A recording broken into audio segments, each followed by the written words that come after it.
Chunki aqidalaringiz pok, oliy, yagona Allohga ishonasizlar va unga bandalik qilasizlar. Ular esa turli-tuman but sanamlarga, urf-odatlarga, o'zlariga o'xshagan odamlarga e'tiqod etadilar va ularning roziligini topish ilinjida ibodat qiladilar. Sizlarning hayot yo'llanmangiz Alloh taoloning huzuridandir. Ular esa o'zlari tuzib olgan yoki o'zlariga o'xshagan odamlardan olingan qo'shtirnoq ichidagi yo'llanmaga amal qiladilar. Sizlar Allohning yer yuzidagi xalifalarisiz. Ular hayotining mazmuni yeb-ichishdan iborat bo'lgan hayvon misolidirlar. Sizlar dunyoda hammani hidoyatga da'vat qiluvchilarsiz. Ular zulmatga, zalolatga chaqiruvchilardir. Sizlar ikki dunyo saodatiga egasiz.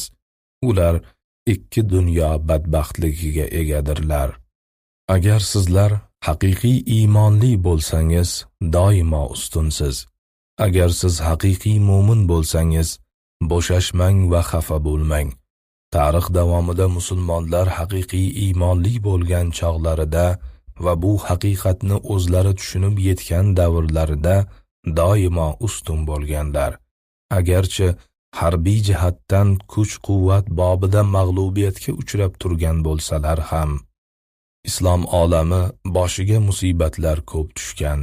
Masalan, mo'g'ullar islom olamining ko'p qismini bosib olib, uzoq muddat o'z hukmlarini o'tkazdilar. Musulmonlar harbiy jihatdan mag'lub bo'lganlarga qaramay, g'olib mo'g'ullarga nisbatan o'zlarini ustun his qilardilar. O'zlarini haqiqiy mo'minlar deb bilib, mo'g'ullarni kofir, mushrik, hech narsaga arzimaydigan bir past xalq deb tushunishar edi.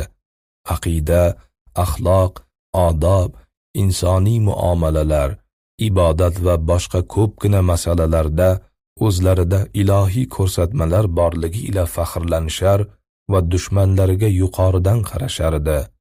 Ayni chog'da o'zlaridan o'tgan ba'zi kamchiliklar uchun boshlariga musibat yetganini, mo'g'ullardan shu bois mag'lub bo'lganliklarini tushunib, o'sha kamchiliklarni bartaraf etishga harakat qilganlar. Bunga 100 yillab vaqt kerak bo'lgan. Oxiri musulmonlar mo'g'ullarni yengib, o'z hukmlarini qayta tikladilar. G'olib xalq dunyo tarixida birinchi bor mag'lub xalqning diniga kirdi. Xuddi shunga o'xshash hodisa salbchilar ustidan ham bo'ldi. Yevropalik masihiy bosqinchilar katta kuch bilan islom olamining qalbini bosib oldilar. Ular yer yuzida bitta ham musulmon qo'ymaslikni o'zlarining maqsadi qilib olgan edilar. Harbiy jihatdan g'olib chiqqan taraf sifatida 100 yillar davomida mazkur maqsadlarni amalga oshirish uchun qattiq tirishdilar. Musulmonlar esa ularga yuqoridan qarardilar, o'zlarini ustun sezardilar.